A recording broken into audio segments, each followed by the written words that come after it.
What did you just say? No, I'm curious. Say it again.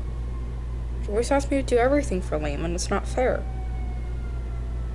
It's not fair. I don't mind cooking dinner tonight, guys. That's nice, sweetie. It's just, you know what, give us a sec, okay? Okay.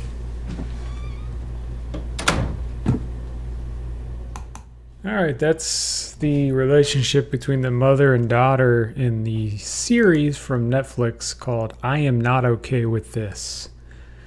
It is a series on Netflix, came out 2020. I got to watch this whole thing. That was episode 4, actually. How many episodes are there? Good question. There's 7. 7 episodes, actually. And each of them are about 20 minutes long. So they're, it's kind of easy to watch. It's interesting. I haven't watched the series where it's cut up like that, where it's only 20 minutes or so, or 25. And so it was kind of easy to get through this series.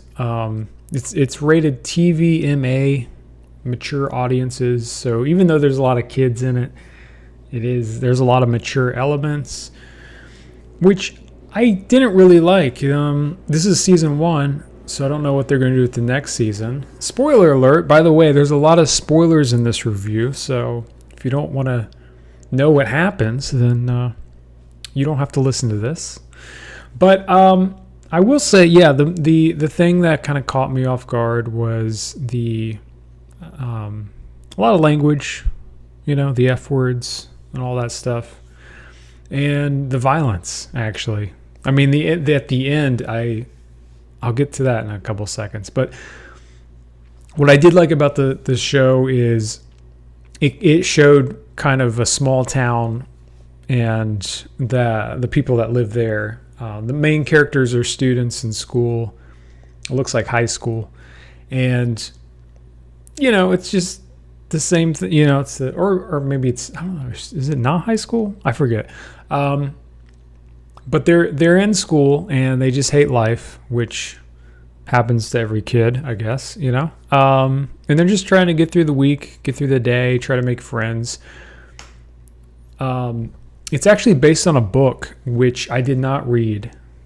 And this is what Wikipedia has to say about it. I'm Not Okay With This is an American coming-of-age comedy drama web series based on the comic book of the same name by Charles Forsman. And it came to Netflix on February 26, 2020. Executive producer Sean Levy. You've got actors in it. And the acting's pretty good, I must say. Sophie Lillis, Wyatt Oleff. The list goes on and on. Good acting. Interesting characters. I didn't really like the main character was okay, but there's a few things I didn't really like about it. She plays Sydney.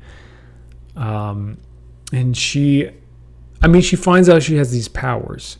And throughout the story, she learns that her father was connected to some kind of power plant where something happened and the chemicals got into his system. And then she realizes towards the end of the series, that she has these powers, these telekinetic powers.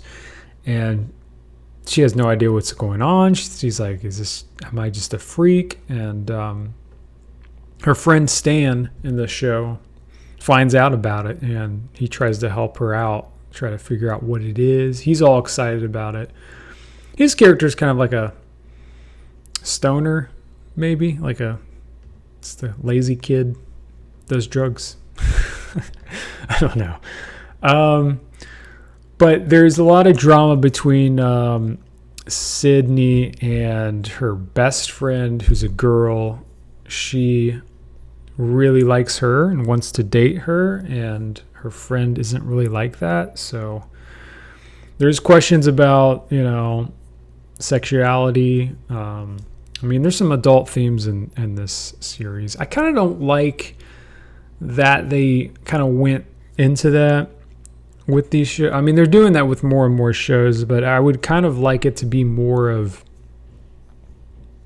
this is going to sound weird, but more of a generic thing of high school or elementary school or whatever. Well, it's probably close to high school. I think the character's 17 years old.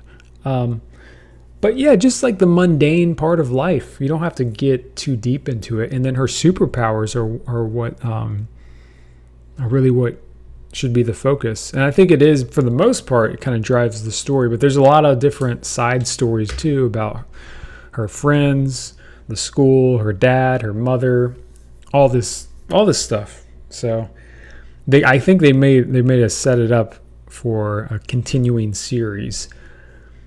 It was fun to watch. I'm not okay with it though, and maybe that's the point of the show. I can't really give it a really high score. I thought it was kind of weak overall. Like the ending. So let's just talk about the ending for a minute. At the end, there's this bully, and he really doesn't like Sydney, and he's just a bad kid.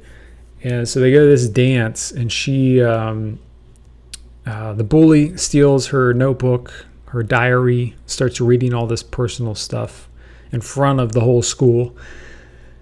And her psychic powers makes his head explode with blood and everything.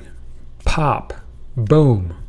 And it's really graphic. I was surprised they had it in this show.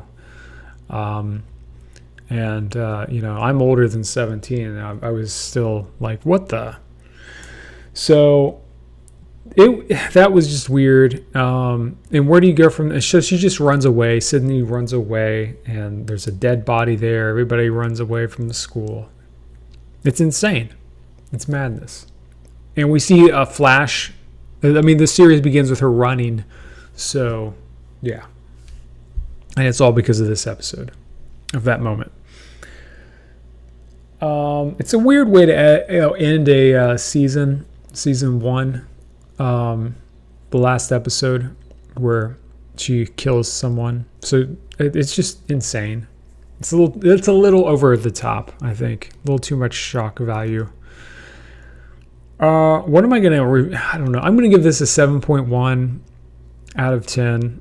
It's average, but it's not. I don't know. It's just something about it's off. There's things I like about it, but the things I don't like about it make it hard for me to like watch the show again. It doesn't have much of a replay value once you know what's going to happen. But let me know what you think. And again, thank you for watching, listening, and I'll see you next time.